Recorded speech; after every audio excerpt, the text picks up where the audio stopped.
Mathayo mtakatifu mlango wa 11 mstari wa 28, neno la Mungu linasema, "Njooni kwangu ninyi nyote msumbukao na wenye kulemewa na mizigo, nami nitawapumzisha."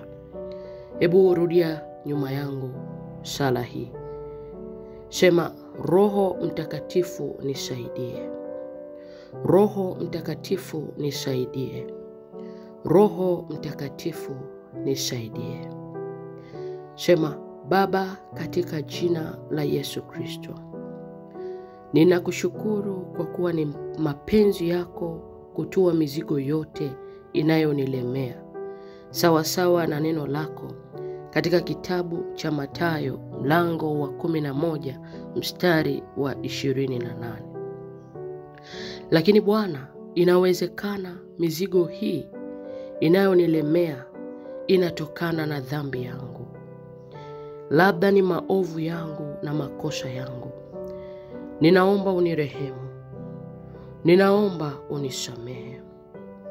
Mimi mwenyewe kwa kujua ama kwa kutokujua, nilipojisababishia shida kwenye maisha yangu, nilipojisababishia mizigo na kulemewa kwenye maisha yangu, ninaomba unisamehe. Ninaomba unirehemu. Inawezekana siku niliyodhulumu ndio siku ambayo nilijiingiza katika shida na kulemewa na mizigo ya magonjwa, na kulemewa na mizigo ya changamoto za kiuchumi, na kulemewa na mizigo ya kila namna. Sikiliza mpendwa, inawezekana unapopita, inawezekana ugumu ulio nao, inawezekana mizigo uliolemewa nayo ni kwa sababu kuna mahali uliteleza. Inawezekana kuna mahali ulianguka ukamtenda Mungu dhambi. Mimi sijui ni mzigo gani unakulemea. Sijui umelemewa na kitu gani. Inawezekana ni magonjwa. Inawezekana ni kukosa amani. Inawezekana ni matatizo ya kiuchumi. Inawezekana ni kukosa kazi. Inawezekana ni kukosa uzao. Inawezekana ni shida yoyote ile, unaona umelemewa. Inawezekana kuna mahali wewe mwenyewe ulijisababishia kwa kujua ama kwa kutokujua. Inawezekana ulidhulumu mali ya mtu. Inawezekana ulidhulumu mjane wa watu. Inawezekana ulidhulumu yatima wa watu. Inawezekana ulinyanyasa mtumishi wa Mungu. Pengine ulimsema vibaya mtumishi wa Mungu. Inawezekana ulilaumu mtumishi wa Mungu. Inawezekana. Mimi sijui. Inawezekana uliharibu ndoa ya watu, familia ya watu imesambaratika kwa sababu yako. Mimi sijui. Wewe omba tu rehema. Mwambie tu Mungu, ninaomba unisamehe. Mwambie tu Mungu, ninaomba unirehemu kwa damu ya Yesu Kristo.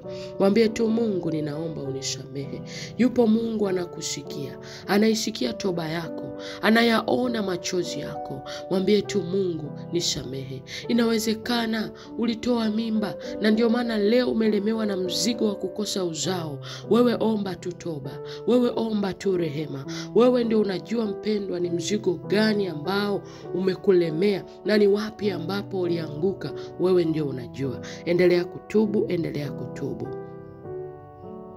Hebu sema tena, ninaomba toba na rehema kwa ajili ya nafsi yangu mwenyewe kwa damu ya Yesu Kristo. Samehe hisia zangu. Samehe maamuzi yangu. Samehe fikra zangu, roho yangu na mwili wangu kwa jina la Yesu Kristo na kwa damu ya Yesu Kristo.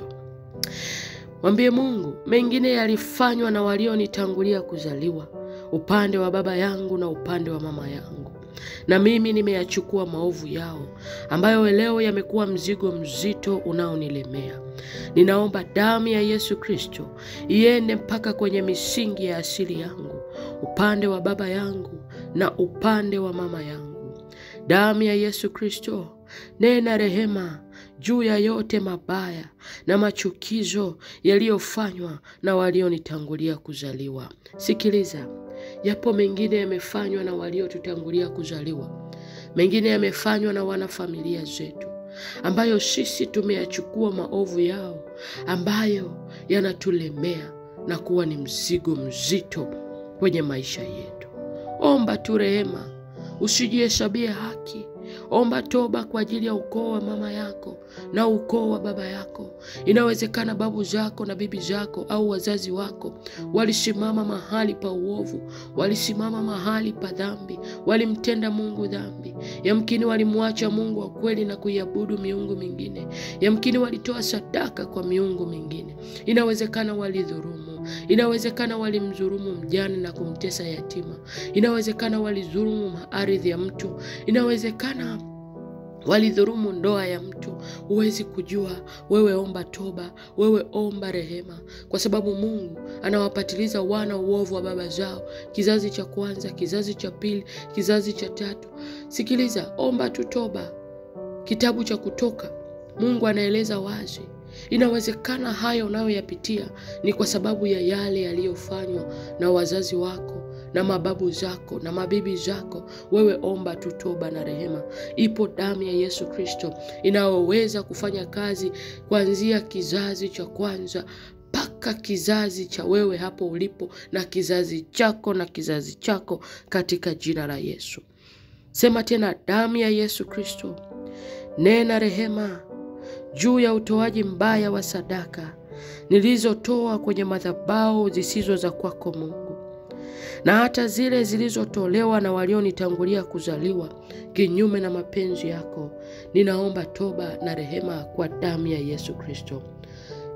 Bwana Yesu, nimekuja kwako leo nikiwa nimelemewa na mzigo huu. Hebu taja ule mzigo uliokulemea. Inawezekana ni magonjwa, inawezekana ni kukosa amani, inawezekana ni kukosa kazi, inawezekana ni kudharaulika. Yamkini umetafuta mwenzi wa maisha kwa muda mrefu, unahitaji Mungu akubariki kwa ndoa takatifu, na huo ni mzigo umekulemea, huoni mwanga. Kila wakati unajikuta ukiingia kwenye mahusiano yasiyokuwa na matokeo mazuri, umejikuta ukiingia kwenye mahusiano ya kuumizwa. Inawezekana ni kukosa amani kwenye ndoa yako, inawezekana ni kukosa uzao wa tumbo. Wewe taja tu huo mzigo, utaje tu mpendwa. Yuko Roho Mtakatifu anayesikiliza na kutuombea kwa jinsi ya kuugua kusikoweza kutamkwa. Hebu mwambie tena, Bwana Yesu, nimekuja kwako leo nikiwa nimelemewa na mzigo huu. Roho Mtakatifu nisaidie. Roho Mtakatifu nisaidie. Roho Mtakatifu nisaidie. Roho Mtakatifu nitoe mzigo huu kwa jina la Yesu Kristo. Sawa sawa na kitabu cha Yohana Mtakatifu mlango wa 14 na mstari wa 26a. Lakini huyo msaidizi, huyo Roho Mtakatifu. Hebu sema tena, Roho Mtakatifu nisaidie, nitoe mzigo huu, niondolee kulemewa na jambo hili. Litaje, niondolee huu mzigo, niondolee huu mzigo, niondolee huu mzigo, niondolee huu mzigo katika jina la Yesu Kristo. Sema, ninakushukuru Mungu aliye hai kwa kunitua mzigo katika jina la Yesu Kristo. Asante Roho Mtakatifu kwa kunisaidia.